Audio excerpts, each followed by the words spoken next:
Can you share with us a little bit about your life and background and how you reached here today? It's quite a long story, so I don't know how much time you have. But I think going back to when my dad decided on coming to Australia so that my siblings and I could have a future that he wouldn't have back in Afghanistan, a country that's torn by war and decades of destruction. It was, if my dad hadn't sacrificed and risked his life, I probably wouldn't be where I am today. But, you know, the journey started in 1999. Dad arrived in Perth and from then on worked tirelessly. And in 2003 was able to sponsor my mum, myself, and my two other siblings. And as we started to build our home here in Perth, you know, you do have that sense of reunion with the family. Like, you know, that sense of belonging is established immediately, even if it's, you know, a foreign country that, you know, you've just arrived at. You grow up, especially as a Muslim, where, you know, I was lucky to be in an Islamic school and be surrounded with similar cultures as mine and people who would wear the hijab during school hours.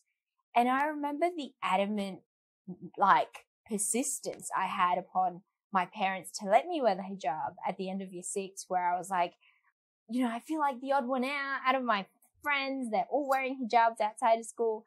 And both my parents were like, you're a bit too young. Like, you know, take your time.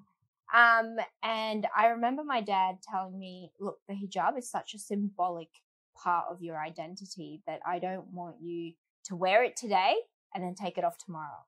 So I'd rather you take your time, make that firm decision and understand the value of why you're wearing the hijab and wear it with pride, and take your time in making that decision rather than rushing in haste and then realizing, you know, it's too soon for me and then taking it off. So I think that stuck with me, and I've never thought twice about wearing my hijab, you know. And I guess throughout that journey of trying to fit in, and I think we underestimate the struggles of young Muslims, especially with different diaspora communities, their struggles of adjusting and fitting into society, and wanting to be part of that contribution, wanting to be part of that Australian society that we know it to be, the modern day Australia.